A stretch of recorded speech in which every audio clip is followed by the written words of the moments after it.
Maria permaneceu virgem por toda a vida? Nós vemos que esse assunto é um assunto que divide católicos e protestantes. Ou será que é isso mesmo? Na realidade, quando nós estudamos escritos dos reformadores protestantes, por exemplo, reformadores luteranos, reformados, puritanos, nós vemos uma afirmação de que Maria permaneceu virgem por toda a vida. Lutero, Zwinglio, Calvino afirmaram a virgindade perpétua de Maria.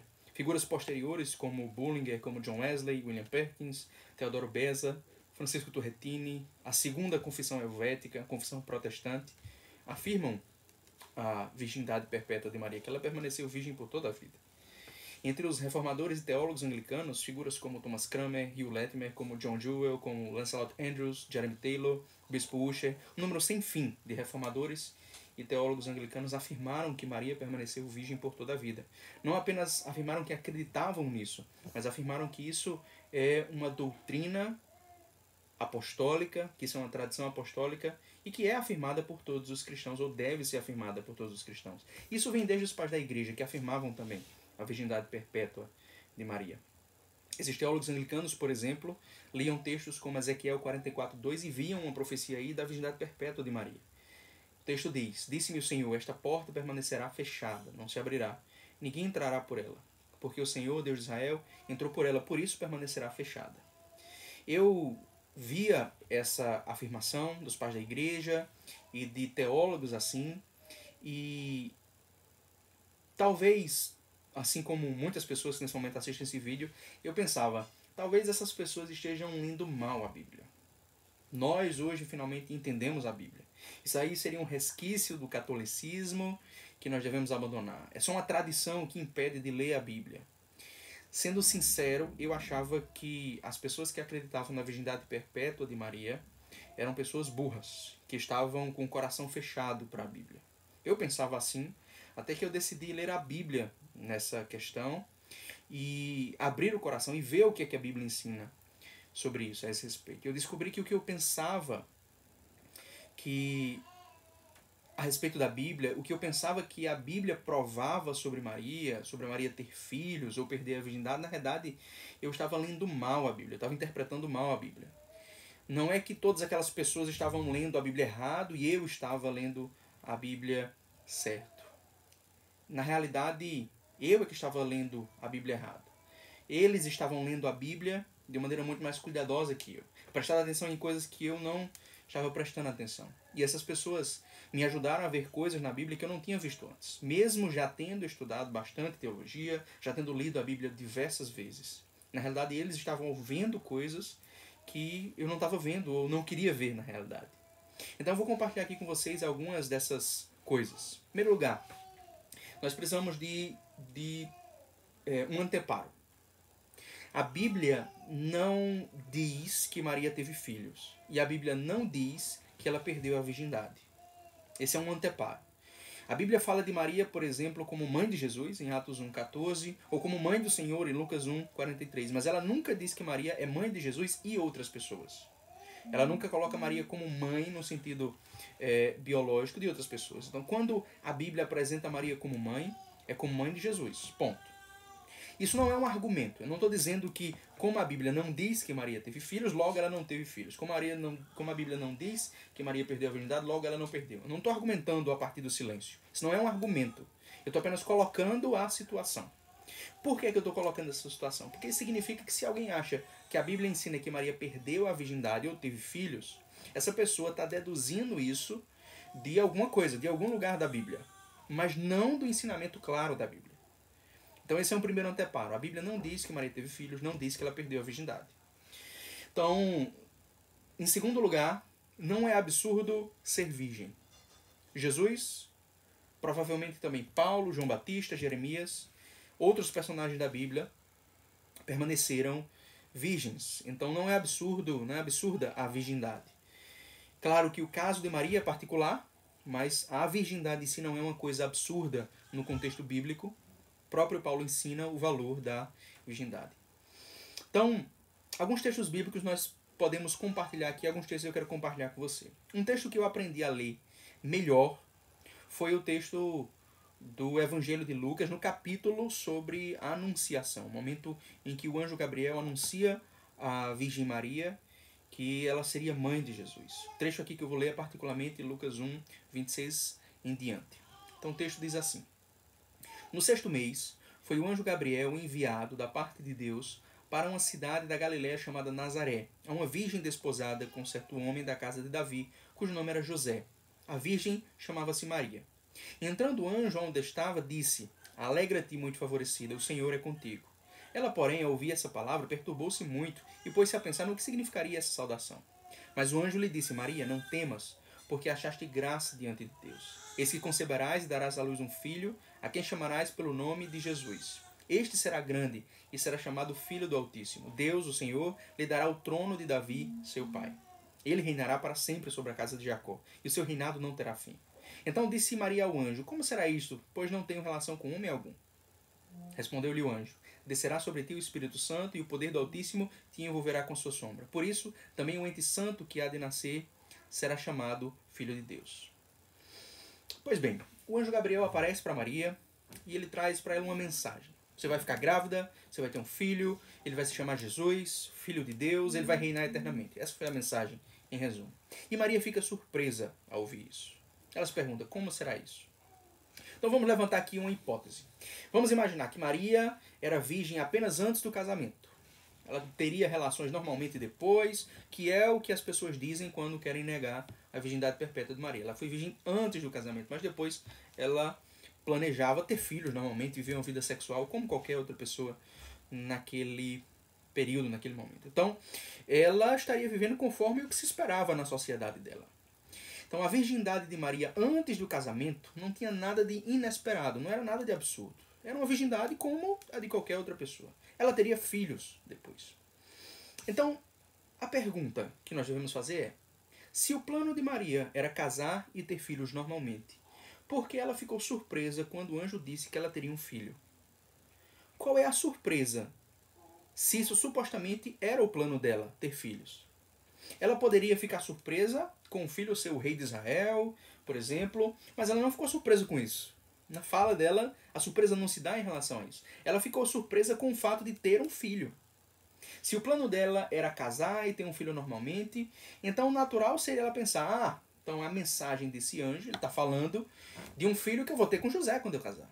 Até aí o anjo não disse nada sobre como isso aconteceria. O anjo não disse que vai ser um nascimento sobrenatural. O anjo não disse que esse filho não vai ser filho de José. Várias pessoas na Bíblia, como Isaac e Sansão, tiveram nascimentos anunciados. E o nascimento sempre foi através de uma união normal.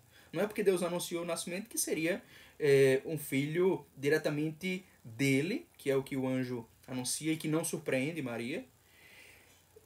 Ou seja, nesses casos, nessas situações bíblicas, o nascimento se dava através da união normal entre o marido e a esposa. A surpresa de Maria foi de que ela teria um filho. Se o plano de Maria era ter filhos depois, ela não tinha motivos para ficar surpresa. Mas ela ficou surpresa. E ela usa a expressão: como será isso? Pois não tenho relação com homem algum. Então veja, a expressão que Maria usa: não tenho relação com homem algum. Literalmente em grego: não conheço homem. Andra u gnosko. Andra u gnosko. Não conheço o homem. É literalmente isso que se diz. Essa expressão, esse verbo conhecer na Bíblia tem uma conotação sexual desde alguns dos primeiros capítulos da Bíblia. E o que significa isso? Em primeiro lugar, o verbo está no presente. Não conheço homem. Existe uma diferença entre dizer, por exemplo, eu não comi carne, eu nunca comi carne e nunca comi carne alguma. Quando eu digo essas expressões, quando eu uso essas expressões no passado, estou dizendo apenas algo que aconteceu até ali. Não comi carne, nunca comi carne alguma. Algo diferente acontece quando eu digo não como carne. Se alguém me oferece uma carne, eu digo não comi carne, nunca comi carne alguma. Isso não significa nada. Mas se alguém me oferece carne e eu digo eu não como carne, na realidade o que eu estou dizendo é eu não como e não comerei. Ou seja, existe em mim uma determinação a que aquilo ali permaneça sendo a realidade. Significa que eu estou determinado a não fazer aquilo. Por exemplo, na Bíblia, quando se diz que Deus não faz acepção de pessoas. Quando eu digo Deus não faz acepção de pessoas, o verbo está no presente. E esse verbo no presente, Deus não faz, esse presente não indica apenas algo que está acontecendo ou que acontece nesse exato momento. Quando eu digo Deus não faz acepção de pessoas, o que eu quero dizer é Deus nunca fará acepção de pessoas. Quando eu digo eu não como carne, o que eu quero dizer é eu nunca comerei carne. E, nesse momento aqui, quando Maria diz eu não conheço homem, o que ela quer dizer é eu nunca conhecerei homem. Então a pergunta dela é como é que será isso? Como é que eu vou ser mãe de um filho? Como é que eu vou ter um filho se eu nunca vou conhecer homem algum? Essa é a pergunta que Maria faz. Ou seja, ela não está dizendo apenas sobre algo do presente, mas algo também que diz respeito ao futuro.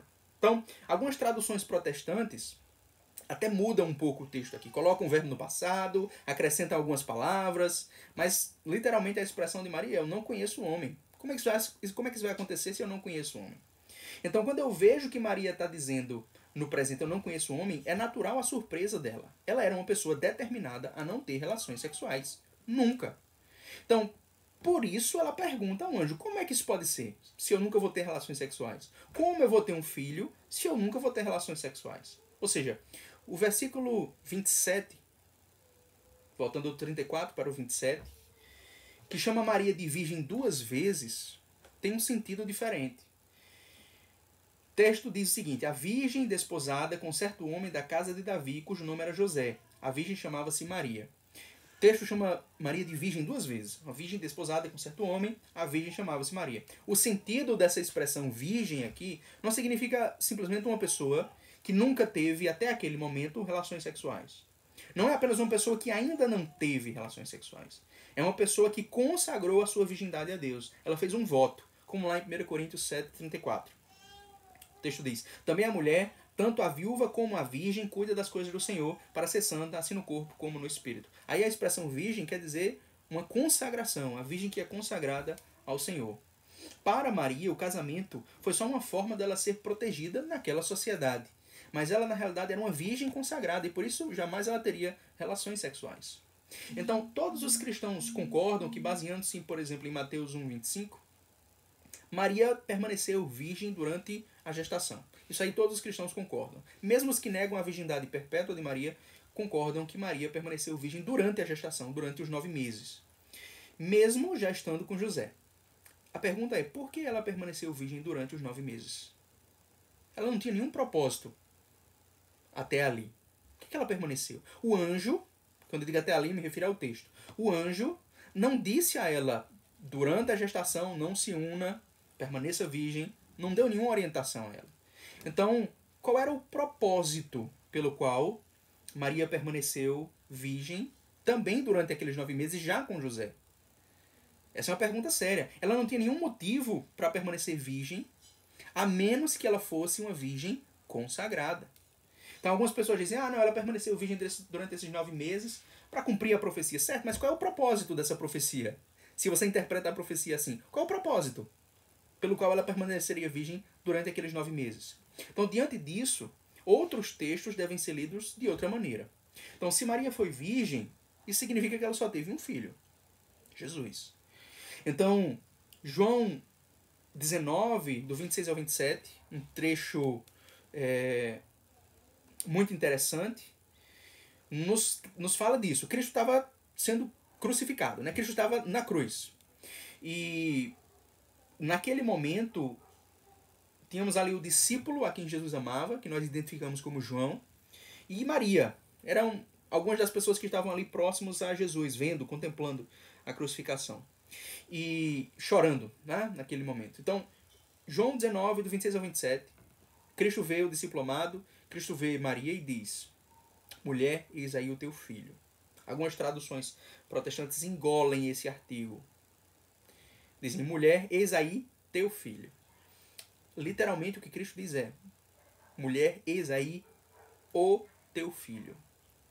E a Maria, Cristo diz isso a Maria, né? Mulher, eis aí o teu filho. E a João, o discípulo amado, ele diz, eis aí a tua mãe. O que é que Cristo estava fazendo ali? Maria não tinha quem cuidasse dela, não teve até ali quem cuidasse dela. Seu filho estava morrendo, José, morto também já. Então Maria estava sozinha no mundo. E o que Cristo está fazendo ali é cuidando daquela viúva. Cuidando daquela mãe que não tem mais um filho que cuide dela. Então Jesus responsabiliza João de cuidar de Maria. Então João é feito naquele momento filho de Maria. A partir daquele momento, Maria passou a viver na casa de João. O que mostra que José já tinha falecido, inclusive, mas mostra também que Maria não tinha nenhum filho que cuidasse dela. Então ela passou a conviver entre os discípulos, como a gente vê em Atos 1,14. O interessante desse texto de Atos 1,14 é que esse texto se refere a Maria, a várias pessoas na realidade, mas a Maria, mãe de Jesus, e com os irmãos dele. Ou seja, aqui não se diz que Maria é mãe dessas outras pessoas. O texto podia muito bem dizer Maria, mãe de Jesus e dessas outras pessoas. Mas na realidade o texto separa. O texto separa Maria e esses irmãos de Jesus. Maria, mãe de Jesus, e com os irmãos dele. Então essas pessoas, os discípulos, os apóstolos, estavam com Maria e estavam com os irmãos dele. Então, por que o texto aqui não coloca Maria como mãe dessas pessoas também?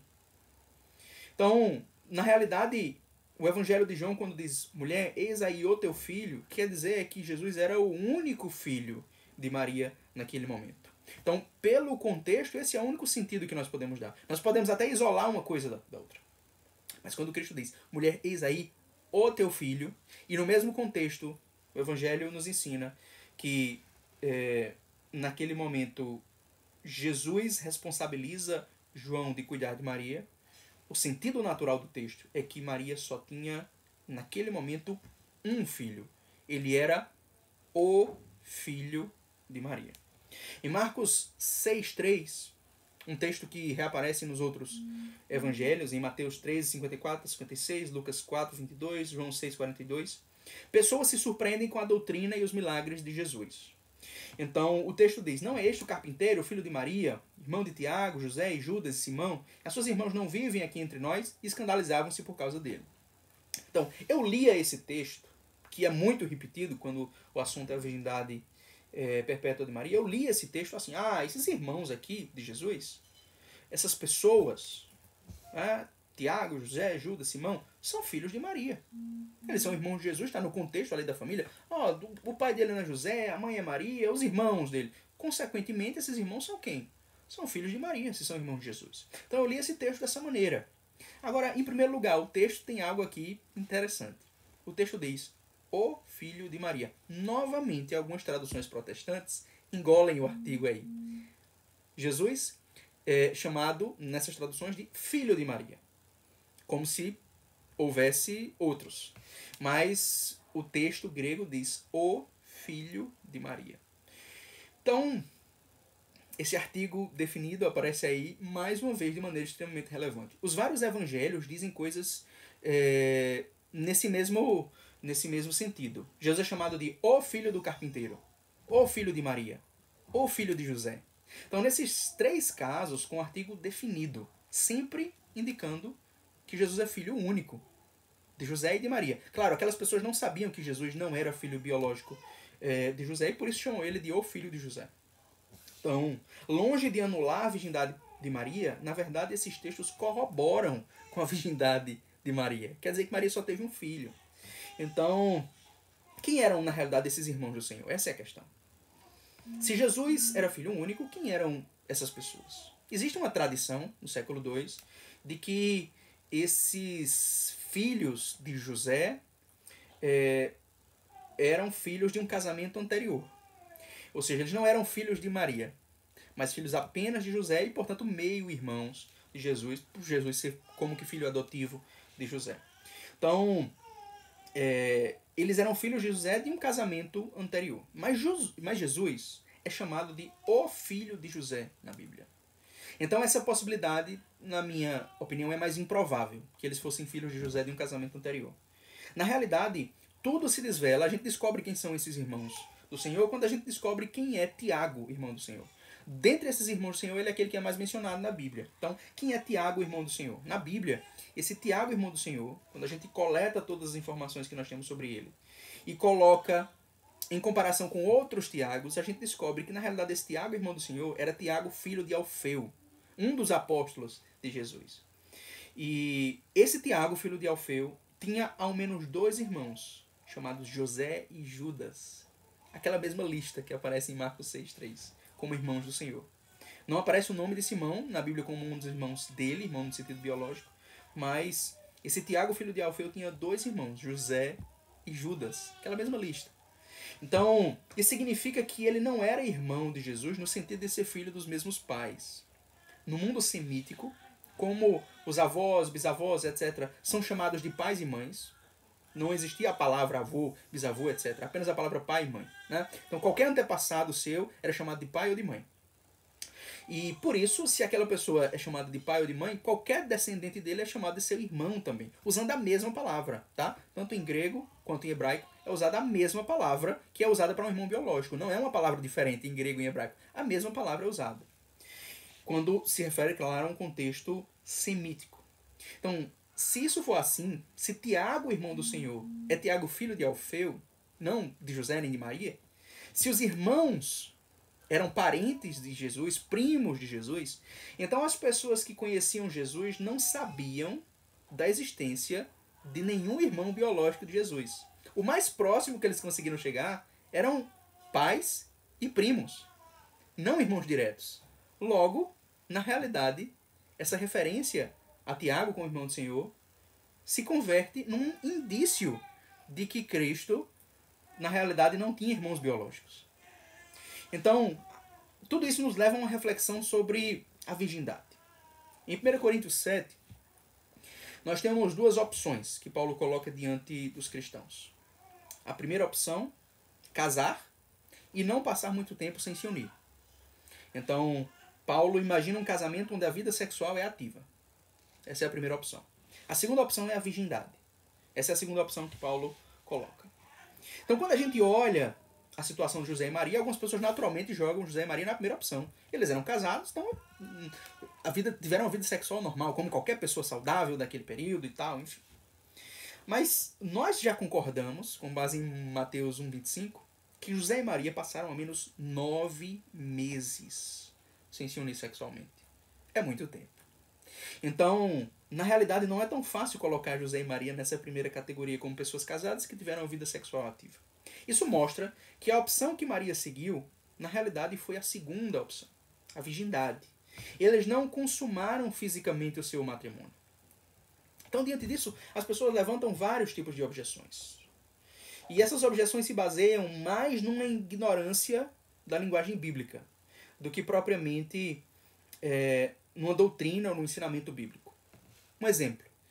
O texto que nós já mencionamos, Mateus 1,25, diz que José não conheceu Maria até que ela deu à luz.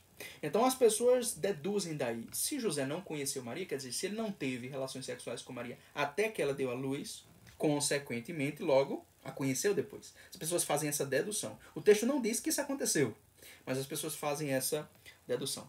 Mas essa é uma lógica nossa.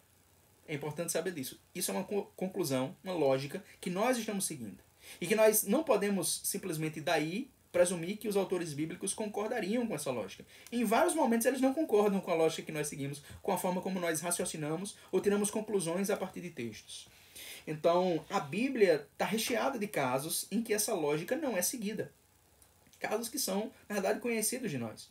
A palavra de Deus diz, ser fiel até a morte e dar-te-ei a coroa da vida. Apocalipse 2,10.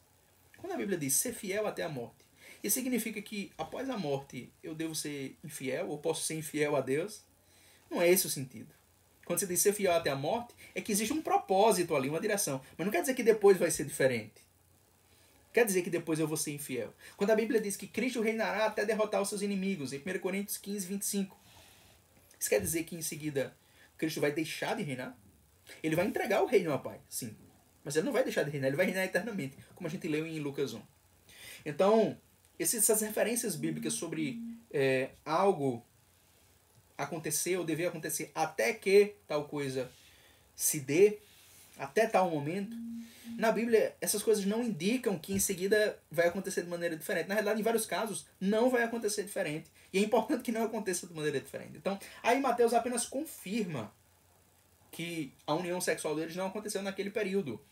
E isso com uma finalidade, que é o nascimento de Jesus. Talvez, inclusive, Mateus nem soubesse como as coisas se sucederam depois.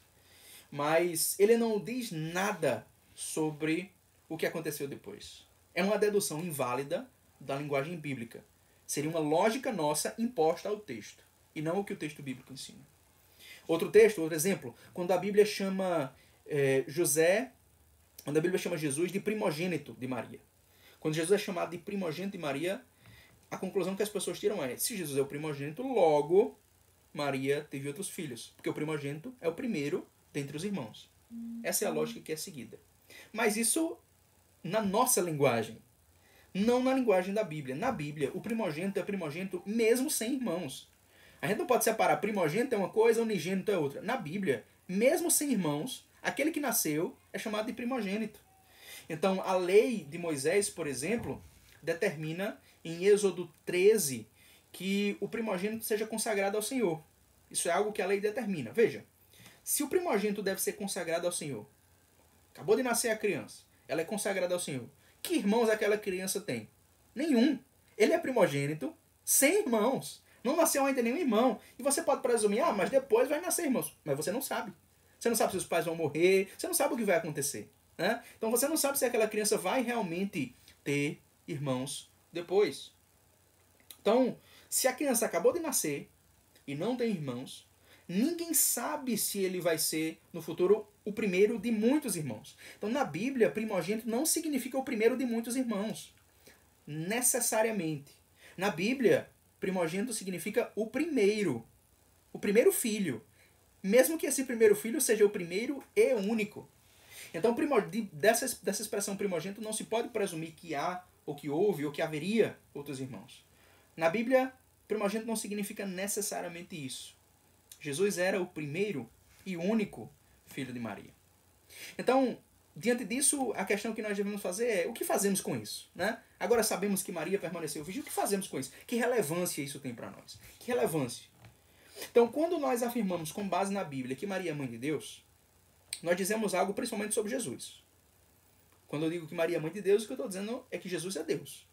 Estamos dizendo algo sobre Jesus, principalmente. Claro, a afirmação é acerca de Maria, mas principalmente aquilo se diz sobre Jesus. É nesse contexto, inclusive, que surgiu esse questionamento. E a importância dessa expressão. Então, claro que isso traz uma honra para Maria, ser mãe de Deus. É óbvio que isso traz uma honra para ela. Mas é uma afirmação que diz respeito principalmente a Jesus. Não é que Maria é deusa, é que Jesus é Deus. Mas quando nós dizemos que Maria permaneceu virgem, nós estamos dizendo algo primeiramente sobre Maria. Sobre o tipo de consagração que ela fez às coisas do Senhor. Ao plano do Senhor. De como ela entregou sua vida em adoração a Deus. De como ela abriu mão dos prazeres que ela poderia ter. Que não eram pecado. Ela ocupa, por isso, um lugar simbólico muito maior no cristianismo. A Escritura e a mentalidade bíblica nos ensina a honrarmos as pessoas, os personagens bíblicos, pelo tipo de consagração que eles fizeram ao Senhor. Veja, quando nós vemos lá em Marcos 14, por exemplo, a mulher que ungiu Jesus, que nós podemos identificar como Maria de Betânia, mas em Marcos 14 não é dado o nome dela, no Evangelho de João sim. Cristo diz que onde o Evangelho fosse pregado, aquela mulher seria lembrada, ela seria honrada. Onde o Evangelho fosse pregado. Quer dizer, Cristo tornou aquela mulher parte da pregação do Evangelho, aquilo que ela fez. Cristo queria que aquilo que ela fez se tornasse exemplo para outras pessoas. Uma ação dela, ungir Jesus, uma ação. Imagine Maria que consagrou sua vida a Jesus, que disse sim ao plano de Deus e que permaneceu virgem. Então isso coloca uma honra muito especial, um reconhecimento muito especial. Então isso muda a maneira como nós vemos Maria. A virgindade de Maria, na realidade, era conveniente, adequada, apropriada ao plano de Deus para Jesus e para a própria Maria. Se Maria tivesse tido outros filhos, por exemplo, esses filhos seriam criados desde o começo como filhos inferiores. Porque para Maria como mãe seria impossível e até pecaminoso dar a Jesus e dar a outras pessoas a mesma honra. Porque Jesus é Deus. Ele deve ter o primeiro lugar. Então, se Maria tivesse tido outros filhos, isso criaria uma contradição no ambiente familiar. Isso não seria conveniente. O mais conveniente é que realmente ela só tivesse um filho. Maria não poderia ser obrigada a dar o amor principal a um dos seus filhos, que seria o próprio Deus, e dar uma importância menor aos demais. Isso bagunçaria, na realidade, aquela família. Então, diante de tudo isso, quando nós unimos a profecia de Ezequiel 44:2 e outras profecias, na realidade, sobre Maria como virgem de Sião, quando nós observamos, em segundo lugar, os 9 meses de virgindade de Maria, sem que isso fosse pedido pelo anjo, quando nós observamos a viuvez continuada de Maria após José, numa cultura em que o matrimônio para a viúva era possível, ela permaneceu viúva. Em quarto lugar, quando nós vemos a ausência de filhos de Maria que a pudessem socorrer, nenhum irmão do Senhor era filho de Maria. Quando nós vemos a surpresa de Maria na sua anunciação e as suas palavras, não conheço o homem. A melhor maneira de explicar tudo isso, e várias outras coisas, na verdade a única maneira de explicar tudo isso, é reconhecer Maria permaneceu virgem. Ela tinha um voto de virgindade a Deus. Então nós devemos colocar a nossa fé nessa melhor opção. Nessa melhor interpretação dos textos bíblicos. Na interpretação que é a mais razoável, mesmo que seja uma coisa incomum, na realidade, uma coisa única. Ao longo dos séculos, os cristãos das mais diferentes tradições afirmaram a virgindade perpétua de Maria. Pais da igreja, reformadores, mesmo cristãos, como ocidentais e orientais, se em comunhão entre si, afirmam e afirmaram a virgindade perpétua de Maria. Talvez, diante de tudo isso, contra todas as evidências e contra todas essas pessoas, nós possamos dizer, não, Maria permaneceu virgem. Todas essas pessoas erraram, nós é que somos mais inteligentes que a maioria dos cristãos. Nós é que sabemos. Eu achava que eu era mais inteligente, mais sábio do que todos eles. E eu descobri que eu não sou.